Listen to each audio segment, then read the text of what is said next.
क्या हम अपने आप को जानते हैं? देखिए, अगर कोई अपने स्वरूप को पहचान ले, परमात्मा, आत्मा सब कुछ जानने के बाद अपने ही स्वरूप को समझ ले कि हम क्या हैं, अपने स्वरूप को अच्छी तरह से पहचान ले, तो उसके अंदर वैराग्यता और वैराग्यता के माध्यम से आनंद की प्राप्ति हो जाएगी। अगर आप अपने अस्तित्व को जान लें, अगर अपने अस्तित्व को जानेंगे तो आपको लगेगा कि आपका अस्तित्व लगभग नगण्य है, कुछ नहीं है। तो आपका अहंकार कुछ नहीं रहेगा और आप अपने जीवन को ठीक ढंग से व्यतीत कर सकते हैं। अगर आप अपनी पहचान को जान लें, अपनी पहचान को अगर जानें, आप अपने शरीर को पहचान लें और अपनी पहचान को जानने मानने की कोशिश करें, तो फिर पहचान जब जान लेंगे तो अपने जीवन को कैसे जिया जाए, कैसे क्या बदला जा सकता है, नहीं बदला जा सकता है, तो उसको समझ कर के अपने जीवन को फिर भी थोड़ा बहुत ठीक-ठाक व्यतीत कर सकते हैं। लेकिन अगर आप अपने मान-सम्मान और जीवन के जो संसारी जो उसमें बढ़ोतरी में और कॉम्पिटिशन में पहुँच गए, तो फिर आप अपने जीवन को व्यर्थ कर रहे हैं। क्यों? क्योंकि फिर आपको कुछ नहीं मिलना है, जिसको हम तृष्णा कहते हैं। तो समझना ही पड़ेगा तीनों चीज़ को, आपका आपका स्वरूप क्या है, आपका अस्तित्व क्या है, अथवा तो आपकी पहचान क्या है। तो स्वरूप का विश्लेषण तो हम कभी करेंगे, अंत में ही करेंगे, जब उसको कोई आज के युग में तो कुछ जल्दी कोई न तो जानना चाहेगा, न जब जानना पहचानना चाहेगा। जब व्यक्ति के अंदर बहुत ही जीवन के अनुभव हो जाने के बाद तब वैराग्यता बढ़ती, तब उस अपने मूल स्वरूप को पहचानना चाहता है। उसके लिए आध्यात्मिक स्तर बहुत ऊपर हो जाना चाहिए, तभी स्वरूप को पहचान पाएगा। आप अपने अस्तित्व को अगर पहचानना चाहें तो सोचिए कि आपका अस्तित्व क्या है। इस ब्रह्मांड में आपके एक मॉलिक्यूल्स के बराबर भी एक आपकी अस्तित्व नहीं है।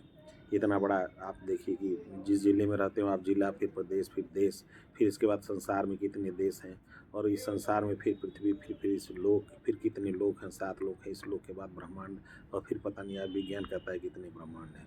तो आपका अस्तित्व अगर ब्रह्मांडी देखिए तो आपका कुछ नहीं है, निग्लेजिबल, एकदम अस्तित्व जो है आपका ज़ीरो के बराबर है, नहीं, एकदम शून्य के बराबर। हम अपनी पहचान की बात करते हैं।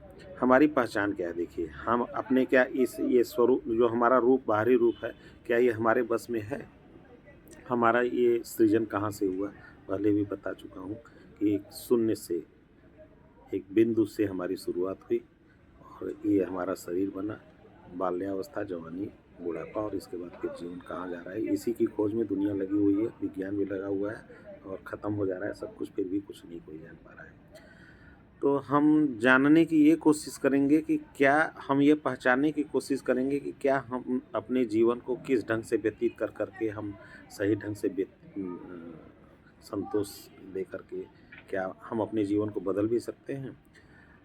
एक विषय होगा कि अलग से इस पे वीडियो हम बनाएंगे अभी, कि क्या हमारे शरीर पे ग्रहों नक्षत्रों का प्रभाव पड़ता है, कैसे हमारा जीवन बना, कैसे हम जी को पैदा हुए।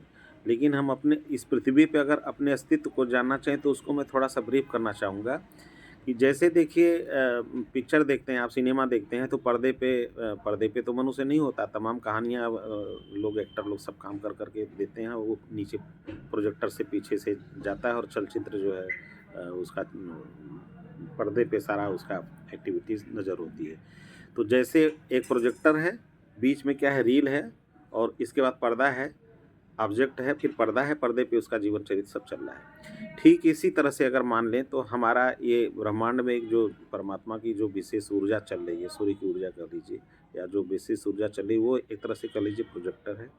और बीच में जो रील क्या है, जो सिनेमा में चलते इसमें रील लगाते हैं, वो रील क्या है कि इस ब्रह्मांड में पूरे जो जैसे सारे ग्रह नक्षत्र और सारे हमारे विचार, सूक्ष्म विचार, हम जो जितना इस संसार में एक्टिविटीज़ हो रही हैं, वो सब सूक्ष्म विचार वायुमंडल में हैं। फिर उन अणुओं कणुओं के द्वारा जो प्रोजेक्ट हो कर के इस पृथ्वी, ये समझ लीजिए पृथ्वी एक पर्दा है। तो प्रोजेक्टर से जो बीच के मॉलिक्यूल्स की जो छाया है वो पृथ्वी पर पड़ रही है, जैसे सिनेमा पर्दे पे पड़ता है उसी तरह से चलता है। ठीक इसी तरह से समझ लीजिए हमारा आपका अस्तित्व है।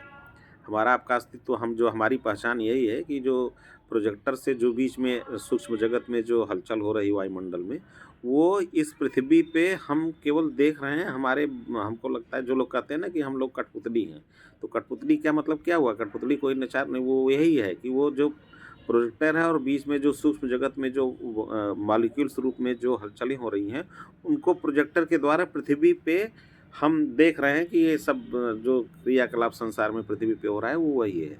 इसके सिवा इस जगत में, संसार में अगर बारीकी से आप देख लेंगे तो कुछ है नहीं। अब जो सूक्ष्म जगत की है, उसकी विवेचना हम करेंगे कभी कि सूक्ष्म जगत में वास्तव में फिर कैसे वो फलित होता है।